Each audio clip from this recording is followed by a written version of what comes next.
Hey guys, welcome back to Clownfish TV. This is Kneon. I am here with Geeky Sparkles. Hello. And we're going to talk about Lilo and Stitch, the live action version of Lilo and Stitch, breaking box office records despite the backlash. And we're going to talk about that backlash because a lot of people, now that they've seen the movie, they're like, what the hell was up with that ending? But it hasn't affected the box office. I think this weekend the movie made more in one weekend than the original made in its entire theatrical run. They said it had the biggest domestic box office opening for Memorial Day weekend ever, not adjusted for inflation. Yeah. So that's I guess the downside to people who are hoping for Disney to wither up and die is this is going to encourage them to make more live action remakes. That's what I'm afraid of, because honestly, you know, people, there's already talk, they're already going to greenlight another one. Okay, maybe another one of this, but you need to stop with the live action remakes because people are just tired. They're sick to death of them. And for every win you have with like Lilo and Stitch, you have a Snow White. You know, it's just falling off a cliff. No one wants this stuff. They're just over it. Yeah. So we'll talk about it. Now, this, again, you know, we did a review. You can go find our review. This was one of the better live action remakes. Definitely was not a perfect movie, but it was okay. It was very middle of the road, but people are mad about the ending. And I have to wonder if that won't affect it maybe after this weekend. I don't know. But I don't know either. Or word of mouth. The audience scores on Rotten Tomatoes are really high. So it might actually just people word of mouth are going to go anyway. It's not a bad movie. It's an unnecessary movie. Absolutely. They're all the live action remakes are unnecessary and it is inferior to the original. But as far as live action Disney remakes go, there's a lot worse. And we've seen in recent weeks a lot worse movies. Stitch come translates well to live action. Jumbo not so much, but Stitch translates very, very well to live action. So let's talk about this. Before we get into it any further, please subscribe for more pop culture news, views, and rants, guys. You'll get a woohoo if you do. Woohoo! So yeah, we'll talk numbers, and then we're going to talk about the backlash. People are really not happy about the ending. It's weird because I wasn't really giving it as much thought as other people did. I was actually too busy being upset about what they did to Jumba because I love Jumba, and it was like, oh my God. But anyway, Variety, Memorial Day box office record breaker, Lilo and Stitch debuts to massive $183 million. So globally, it did like 342 million or something like that. Damn. And now look, it did like whatever it did, 187 million domestically. That is almost what the entire run of Snow White did globally. Yeah. At the box office on opening weekend. Yeah, so they're talking about where did this come from? LA Times. LA Times had that the original 2002 did 273 million globally, and that was back then. Now, obviously, it'd be more than that if you adjust. That's for its whole run. For its entire run, yeah. It wasn't that big. I mean, it was okay, but the thing is, you realize like the time when Lilo and Stitch came out, Disney had just had a bunch of misfires. Like they had the Renaissance, and then they had some movies that they had like Home on the Range and Treasure Planet, and they had a bunch of stuff that just was not performing. And then they dropped Lilo and Stitch. And I think a lot of people were reluctant to see it. Plus, it didn't really, the art style didn't really look like a Disney movie. So I think a lot of people were kind of like on the fence about it. But once it got out there in the word of mouth, and then that's what they talk about in this article is like on home video and then the series, then Stitch went from being like, oh yeah, it's kind of a quirky Disney movie. It was okay to, oh my God, Stitch is like this huge thing now. He's an icon. Yeah, he's an icon. Yeah. And this they movie have a Pride merch for him. But the thing is that the only reason Lilo and Stitch was as good as it is that they basically had carte blanche, or they weren't telling Disney what they were doing. They just kind of did it. And, we had good people in charge of the movie. So, so Disney basically got lucky. They got lucky that they had Chris Sanders and company making this movie kind of on the down low, but nobody had high expectations for it. Now we're looking, 20 plus years later, and Stitch is a massive marketing machine. He's a household name. He's probably I would say the top 5 most popular Disney characters currently. I mean, Stitch is on everything. So yeah, of course it's, new Lilo and Stitch, and it doesn't completely suck. Yeah. We're going to go see it. Right.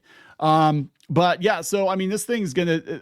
My concern again, we just got off of Snow White, And we just got how many other shitty live action remakes. I'm like, oh my God, they're going to make more. And Moana, honestly, it's probably going to make money too next year. Oh, I'm sure it probably will. But I think they need to go back to doing like one good one every 2 years, but they're running out of movies. So people are like, why are they going to Lilo and Stitch and Moana and all these new movies? I'm like, because they've already strip mined everything else that they've done. Well, some things I think will translate the live action better than others. And I really wish they'd just stop the live action remakes. It's getting old. Speaking of live action remakes, 3 weeks and then How to Train Your Dragon's coming out, which I actually really want to see that one. That was actually the most one I was most excited about for the summer was that one. So they're going to probably get 3 weeks in and then How to Train Your Dragon might come and stop and crush them. But, you know. Also Chris Sanders. Yeah. Which is I know. It's a win for him, dude. Yeah. I mean, he's really good. And he like bailed on Disney and then went to DreamWorks. And so both of the things he's known the most for, getting live action movies made within weeks of each other. It's kind of weird. Mm-hmm. But but it's go him. You know? I hope he gets paid. I hope he gets paid extra. Disney might be like, oh, your work for hire. Here's a $5,000 check and a handshake. So. Thanks for making us $1 billion. This one's look, this is gonna make $1 billion at the box office. There's no. I really think it will. Yeah, unless you'll really, really get upset at the ending enough to not go. But we'll talk about that because that is happening. I know on social media now, people are coming out of the movie very angry. Yeah, I wasn't giving it that much thought. The ending is very different. We're going to talk spoilers now, just so you know, the 20-plus-year-old movie, but there were some differences. The ending is very different. We came out of theater and I was kind of like, I thought it was dumb, but it wasn't, for me, it wasn't a deal breaker, but for some people, they're like, oh my God, this just undermines the entire movie. And I think honestly, my headspace was, I was so focused on the fact that the movie didn't completely suck. I think I might have actually just not really, I probably just gave it a pass and I was pissed about Jumba. Yeah, we were mostly just more about Jumba, but so the ending, spoiler, if you're still here, then I don't want to hear it.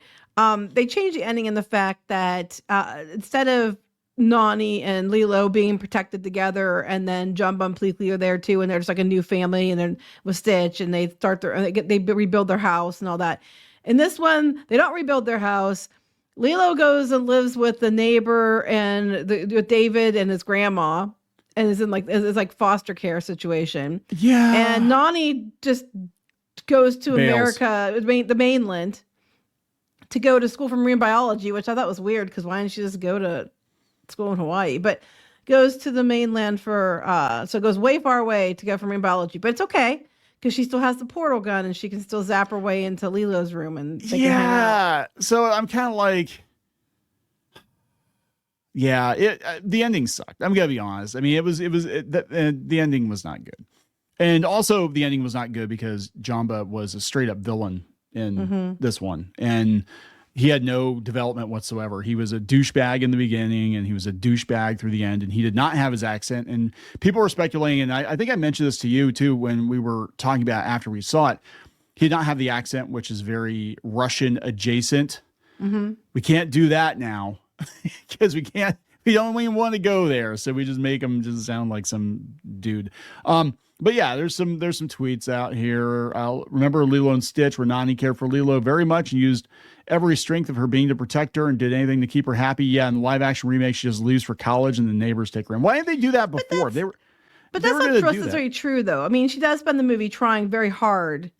She does everything she can do, but to keep Lilo and to keep them together. And then when they have the surfing scene where Stitch falls off, they get Pleakley and Jumba knock him off the board and Stitch pulls her under and all that. They did that scene, but this time Lilo goes to the ER, and because the medical bill is so high, which is more realistic, I guess. They want to put her in foster care so that she'd have medical and health coverage. I'm not kidding. That's what they did. But it's how I'm saying.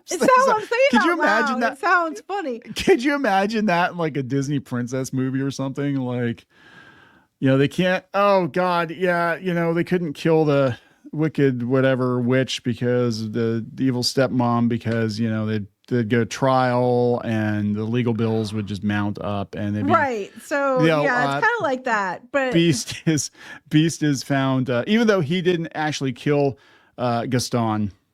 He's found was like second-degree manslaughter or something. Like he could have saved him, and he didn't do it. And so we're gonna have this big trial. Yeah, I mean, yeah, it kind of takes you out of it. Like we're dealing with a movie that has aliens, right? Shape-shifting aliens. But yeah, let's medical bills. Medical bills are the that just like drags you right back down. But she does. Like, I mean, up until that point, she does do everything she can. And it's like the animated version that then she knows that no matter what she does, it's not going to matter.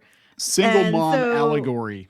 But so she's like, well, she's like, you know, it's not going to matter that she's going to have to gear up anyway. That was in the original too, not the medical bills, but like that was in the original too, that she wasn't going to get to keep her, and then she was trying to brace her to be taken away, but then they get to stay together in the end. And they kind of are together because a neighbor takes them, but she goes away anyway, and they have the portal gun. If they didn't have the portal gun, it'd be like, well, that's, you know, screwed forever. But you know. Yeah. The portal gun. God, I hated the MacGuffin of Stitch. It was really overused. I mean, the changes they made, some of the changes, like, okay, this works. And again, I think the cast was fine, except for, I'm looking at you, Jumba, and also Cobra Bubbles. That was not Cobra Bubbles, but like the cast was pretty okay. They did what they could do. Like, look, I mean, like our daughter said, the bar was on the floor. Okay. So even a passable, watchable live action Disney movie is going to make $1 billion. I don't think it's as bad as like you think it is. But no, I don't think. I mean, it wasn't for me. It wasn't a deal breaker. It was like, yeah, I guess, you know, it makes a lot more sense to do that than to, you know, burn their house down, have the aliens move in with them, and more grounded in reality because it's live action. They're trying to make it more grounded in reality kind of situation. Yeah, but God, Jamba, just why? Why did you do that to him? You're the thing that's making you vote it down is Jamba, not the ending so much. But yeah, I mean, I understand. I guess, like I said, it felt like, and we said this in our review, it felt like somebody at Disney corporate was like giving them notes on the script. Like, okay, well, this isn't, you know, nobody's going to buy that the aliens are just going to rebuild the house, and people are going to ask a lot of questions. I'm like, yeah, in a cartoon it works, but you know, let's make it more realistic. Let's speak to all the people out there that are trying very hard to keep their families together in light of, you know. And sometimes you can't, no matter what. Sometimes you can't. Sometimes you just can't. So, you know, CPS will take away kids that should go back to their parents and not take away kids that shouldn't. But that's a whole other story. Anyway, that'll be, oh God, I can't wait to see what they do with Moana. That's gonna be, we're going to wrap this up. Let's wrap it up. So there we go, guys. Got to make a lot of money. Disney's got to make a lot of money. They still got to make a lot more money to make up for all the losses they've had. But if they do more of this, even if it's mid, they'll be all right. Just saying. Going to wrap it up? Yep. Please subscribe for more pop culture news, views, and rants. We'll talk later. Bye.